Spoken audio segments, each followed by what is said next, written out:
Halo, assalamualaikum warahmatullahi wabarakatuh. Selamat pagi teman-teman. Oke, saya Hani Fiksa, saya Fiverr leader community di Indonesia. Akan ngasih tanggapan nih tentang informasi yang beredar simpang siur. Yang pertama gini, kita harus pahami bersama bahwa memang iya Fiverr ini bikinan dari Israel. Bikinan Israel, produk Israel, punya Israel. Kita sepakati bersama, oke? Yang kedua adalah gini. Sekarang kan banyak beredar nih, Fiverr akan ngedonasiin every dollar untuk community mereka. Ya, ini harus diluruskan nih. Fiverr tidak ngedonasiin every dollar untuk community mereka, tetapi Fiverr hanya ngedonasiin 20% dari penghasilan Fiverr Pro Israel untuk community mereka. Jadi bukan setiap seller di charge 20% untuk ini, untuk ngedonasi ke Israel, atau di dalam tanda kutip dipaksa ngedonasi 20% untuk Israel. Tidak, tetapi khusus untuk seller-seller dari Israel, karena ini dari Israel untuk Israel. Contoh kasus seperti ini, ada buyer Indonesia mau beli desain logo, dia membeli dari Fiverr Pro Israel.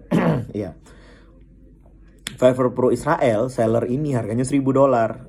Buyer dari Indonesia itu ngebeli dari Fiverr Pro Israel. Nah, potongan 20% itu nanti sebesar $200 itu nanti akan didonasikan ke community Israel. Karena apa? Karena buyer Indonesia beli dari seller Israel gitu.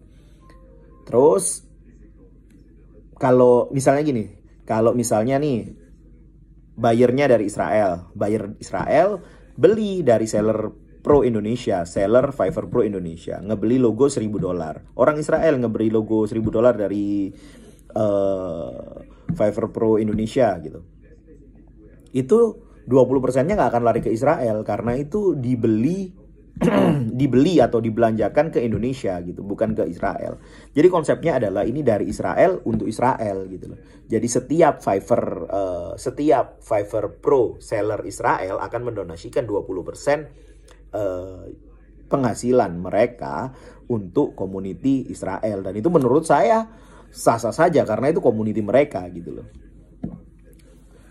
Terus jika gini, karena gini, misalnya di Indonesia ada perang nih, nanti kita sepakat nih sama-sama, Fiverr Pro Indonesia sepakat bilang ke Fiverr kita 20%-nya donasi untuk Indonesia, kembalikan untuk cerita Indonesia. Mungkin bisa gitu loh. Jika Fiverr Pro Indonesia sepakat dan mengajukan itu ke Fiverr, bisa. Terus yang kedua nih, tentang masalah boykot Fiverr. Nah, boykot Fiverr ini menurut pandangan saya ya, jika kita ngeboykot Fiverr itu dampaknya tidak ada, hampir tidak bisa dipastikan dampaknya hampir tidak ada. 90% Fiverr seller Indonesia keluar dari Fiverr, tidak akan ada yang terjadi di Fiverr ya, karena pengganti kalian banyak dari India, dari Pakistan, dari Sri Lanka, dari Bangladesh, dari mana-mana. Banyak siap menggantikan seller, dari Thailand, dari Filipina. Banyak seller-seller siap menggantikan. Masalahnya adalah gini, Pak. Masalahnya gini. Jika anggap aja iya 90% nih seller Indonesia keluar dari Fiverr. Boykot Fiverr, rame-rame sepakat. Oke. Spot-spot itu akan diisi. Contohnya, anggaplah kasus diisi oleh seller-seller dari US, seller-seller dari Meksiko, seller-seller dari negara bukan dari negara Muslim ya. Jika Fiverr meminta mereka untuk mendonasikan 20% ekstra untuk Israel, mereka tentunya ya, kemungkinan keberatan itu sangat kecil. Misalnya anggap saja US, semua buyer seller US sepakat untuk mendonasikan 20% penghasilan mereka untuk Israel, maka itu akan terjadi tanpa perlawanan apapun. Mereka akan approve aja, tidak ada masalah gitu, karena kedekatan Israel dan US. Kalian membuka peluang itu gitu loh. Misalnya seller-seller Prancis mengisi kekosongan dari 90% yang pergi itu di Indonesia. Dari seller Indonesia kan pada pergi tuh. Nah, kekosongan ini akan diisi oleh seller-seller dari negara-negara lain, dan kemungkinan besar bukan dari negara Muslim, karena kita penjual terbanyak di situ.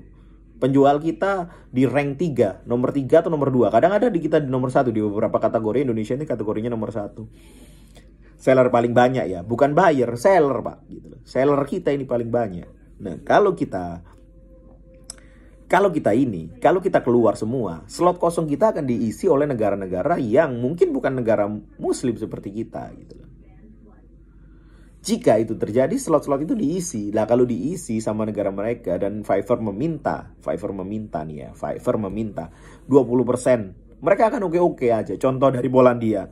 Misal Fiverr melakukan kerjasama.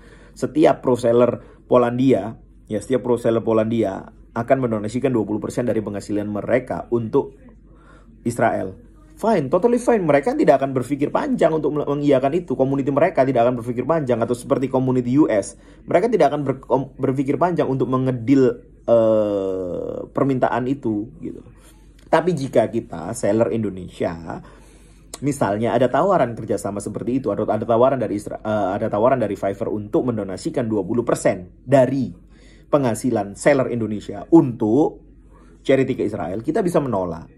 Kita bisa ajukan banding, kita bisa ngobrol sama mereka bahwa kita nggak bisa ngedonasiin 20% untuk Fiverr atau untuk charity di Israel atau untuk itu.